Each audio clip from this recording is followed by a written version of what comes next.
everyone, and welcome to another episode of Women Winning Wednesday. I am your host, Attorney Elsa W. Smith. I'm also the owner of the law offices of Elsa W. Smith, where our mission is to empower women through estate planning.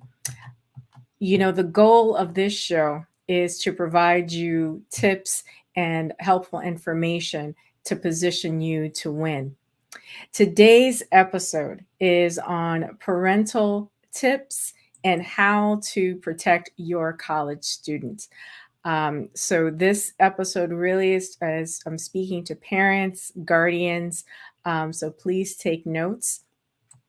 And remember that this episode will be available on replay on YouTube, LinkedIn, and Facebook, of course.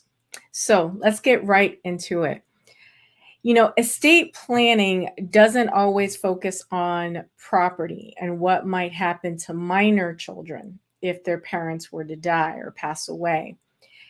Before your child turns 18, you parents are used to making all the healthcare decisions for your child. And while you may seek that child's input, healthcare decisions are typically made by the child's parents. But the reality of at least adulthood in the United States is that once a child reaches what's called the age of majority, and in many states that's 18, their parents are no longer entitled to access their child's medical records or healthcare records. And it's likely that medical professionals or other care providers can refuse or will refuse to even consult with the parents. So the typical college-bound student, and we're in that season where in some campuses they're about to start the fall semester if they haven't started already.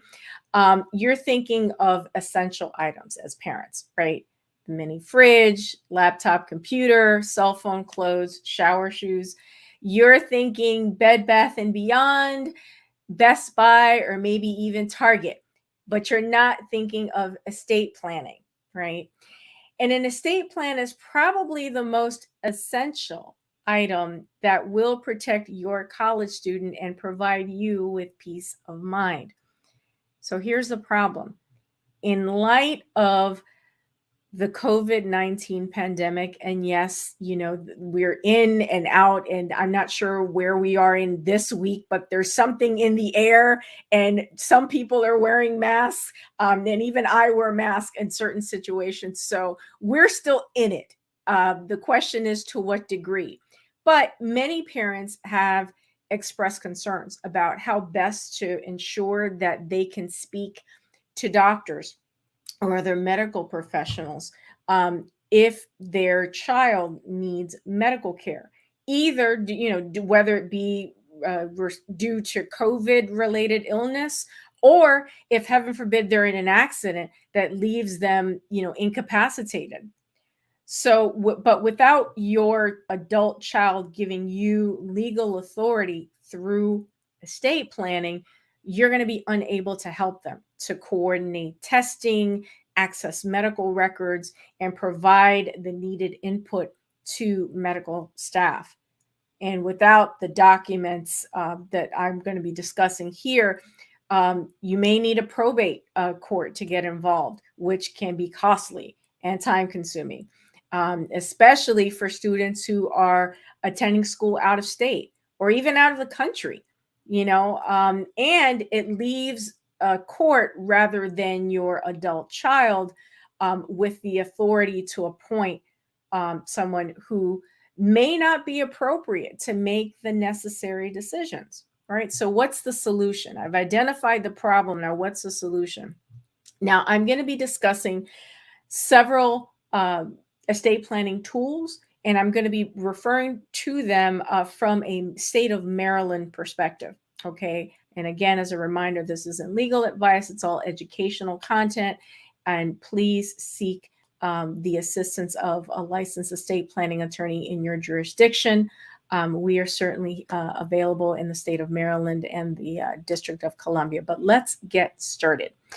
The first tool that parents can use is referred to as a HIPAA authorization, or it's also called a release, or a HIPAA waiver and release.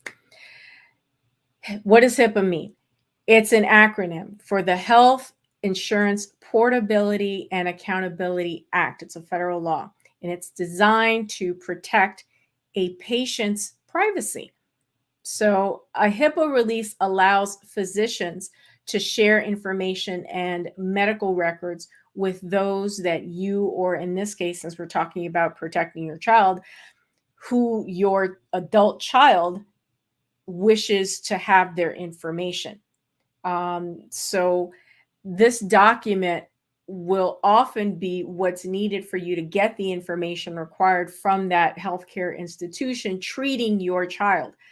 In a HIPAA authorization, a young adult can stipulate that they don't want to disclose certain information about sex, drug use, mental health, or other details that they prefer to keep quiet. In other words, they can tailor it, right?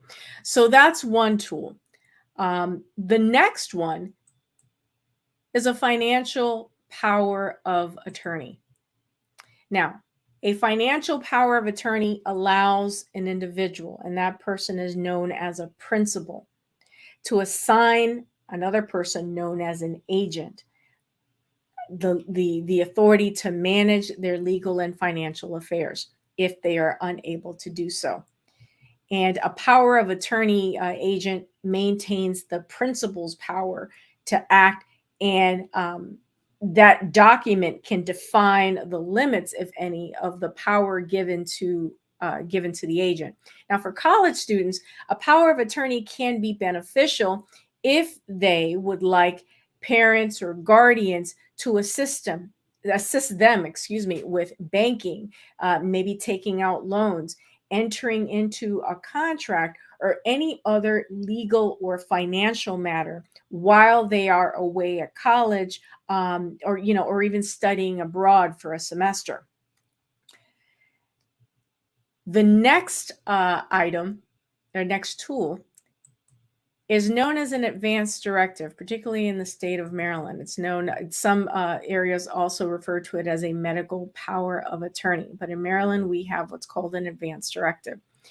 And like the financial power of attorney, this document allows your adult child to handle their medical decisions via you or their agent, right? If your child is unable to do so, and if they choose you as their agent. Remember, this is their document, so they have to be the ones to select what individuals they want to serve as their agents. The Maryland Advance Directive is divided into two parts generally. The first part is where your college student names their healthcare agent, who they want to speak on their behalf. And they need to name an agent. And then having a secondary or a backup agent is recommended, but it's not required, right? And the agent for your child is going to have the power to consent or not to medical procedures and treatments with which the doctors are recommending, and including things that are going to keep your child alive, like ventilators and feeding tubes, right? The agent for your child also has the power to decide the child's doctor, and other healthcare providers. Who are they going to be? Where is the child going to be treated? Including, whether it should be in a hospital or other medical care facility. The agent in this advance directive also has the right to ride with the adult child in an ambulance if they need to be rushed to a hospital. And they also have the right to visit this adult child if they're in a hospital or other medical facility. Now, in the state of Maryland, you need two witnesses to witness the adult child's signing of this document. Pretty much any adult can be a witness. If you name a healthcare agent, though, that person may not be a witness. Also, one of the witnesses must be, or the witnesses should not be individuals who stand to benefit from the adult child's death or benefit from that adult child's estate. Okay, so that's what the law calls disinterested witnesses. And also, you do not need to have the form notarized. At least in the state of Maryland, you do not need to have that form notarized. Now, part two, we're still under the advanced directive. We're still talking about that. Part two is known as a living will. This is where the college student, the adult child, gets to identify what their treatment preferences are, right? It lets the adult child decide what life-sustaining procedures he or she wants in three very distinct situations. When there is a terminal condition imminent, despite the use of life-sustaining procedures. Number two, if there is a condition of permanent unconsciousness known as a persistent vegetative state. And then the third scenario is known as an end-stage condition, which is an advanced, progressive, and incurable condition resulting in complete physical dependency, right? Pretty serious. Now, to that point, these issues are heavy even for seasoned adults, right? I know some are my clients, but as parents, you have a great opportunity here to communicate some of the more serious aspect of what being an adult means. And who knows, maybe having having your college student complete these forms may impact the decisions that they make, the people that they choose to interact with, and other college life decisions that they make, right? So one other note, your adult child should have an electronic copy and or a hard copy of the advanced directive available to share with their on-campus healthcare facility if that is appropriate. But regardless, they should have a copy of that advanced directive readily available. As well as you parents should have one if your child designates you as their agent. The next document I want to talk about is a will. Now, at first glance, it may seem a little silly for some to say, well, why does a college kid, need a will? They barely have any assets. But consider this. The average American has over 20 online accounts. Does your adult child, have thoughts about who should manage and close down those social media accounts? Those are what are called digital assets, and we're going to talk about that in a second. Who's going to monitor their emails? This is a great time in the young adult's life to really instill responsibility and encourage them to think about things earlier on in life. College students who have assets in their own names should consider a will and possibly a revocable trust if that's appropriate to avoid their state's intestacy laws. And again, as a reminder, and the word intestate means dying without a will. Okay. So if a person dies without a will, then the laws of their state govern how their assets are distributed.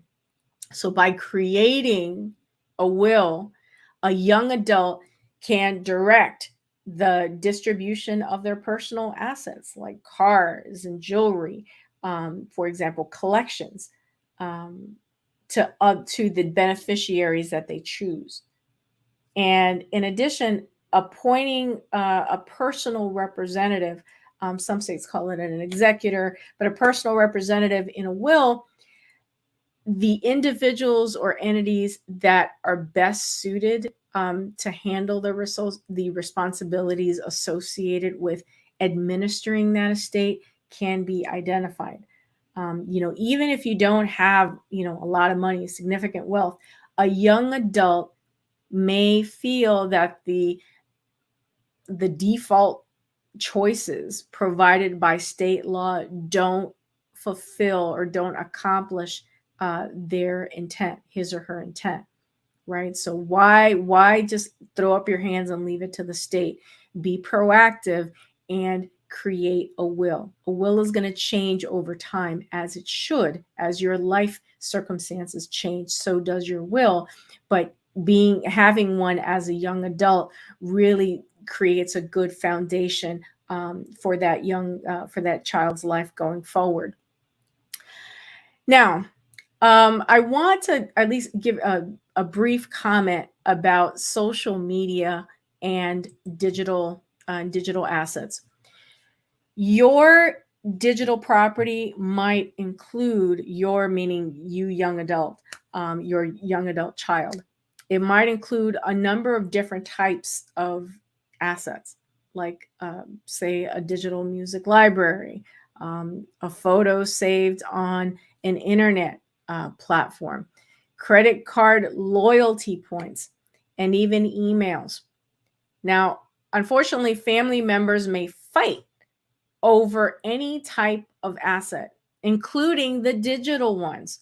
And they might also not know how to access these materials. And that can generate major problems in trying the whole process of trying to get to those assets.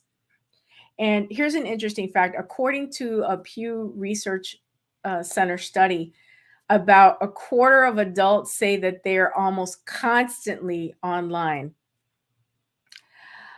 You all didn't see that, but yeah. Anyway, the study went further to show that approximately 77% of Americans go online daily.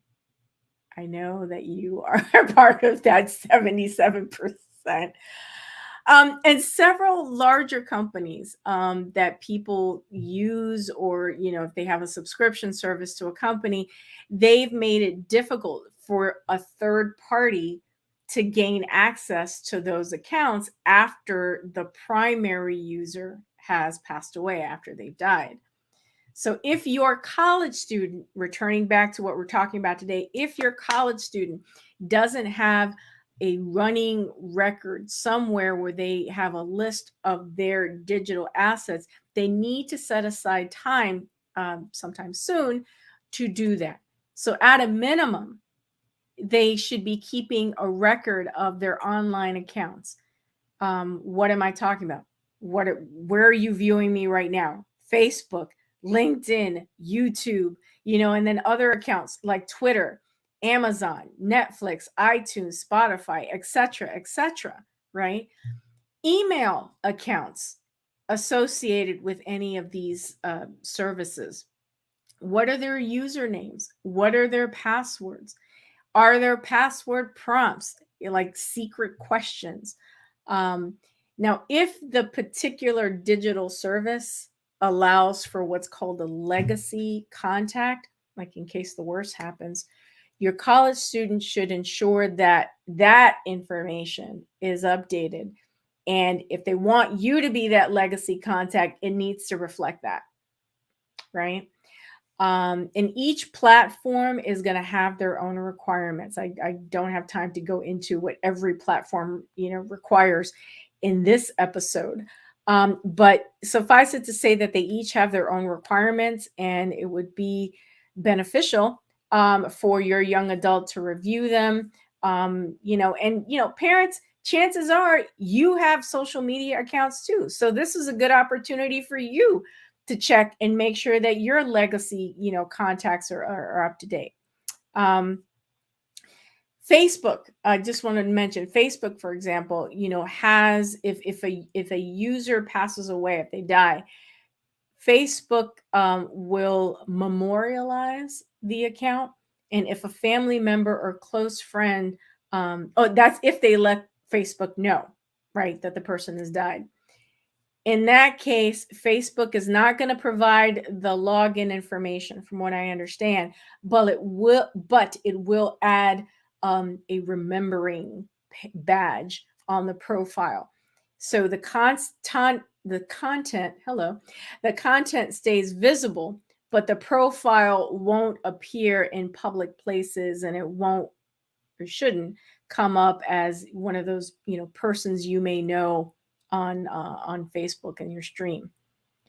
Now, nobody can log into a memorialized account, but if a person if your young adult child has chosen that legacy contact I referred to before they die, the account can be changed. A legacy contact can also accept friend requests, can pin a tribute, a post, and can also change the profile picture if that's desired.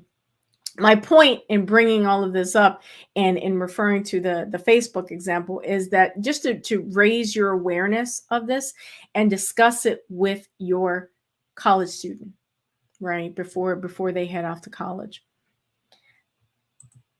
Now, college is a great time. It's a time of like great change for both the parents and your young adults.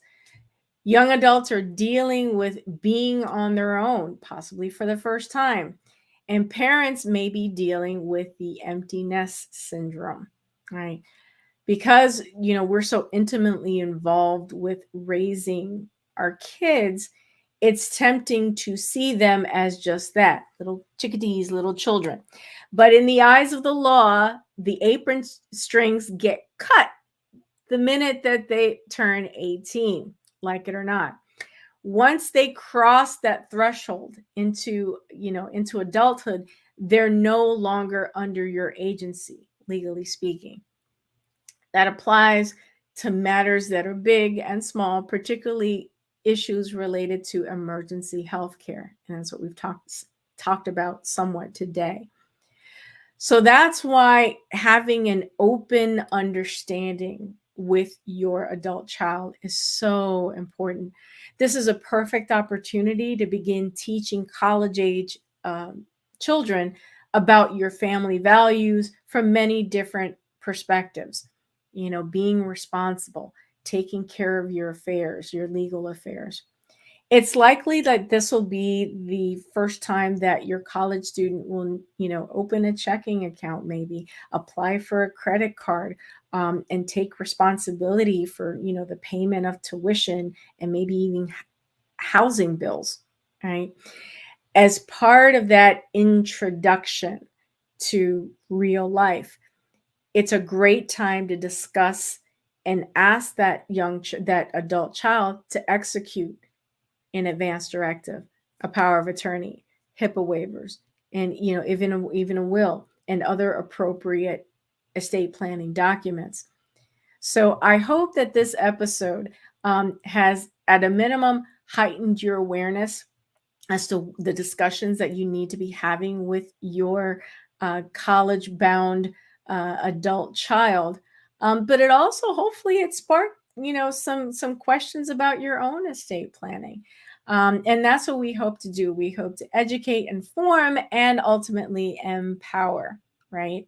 So I want to thank you for tuning into this episode of Women Winning Wednesdays. I'm your host, Attorney Elsa W. Smith, your Maryland estate planning attorney, empowering women through estate planning. Be sure to catch the replay on YouTube, Facebook, and LinkedIn. And I will see you in my next episode. Be well, everybody. Take care.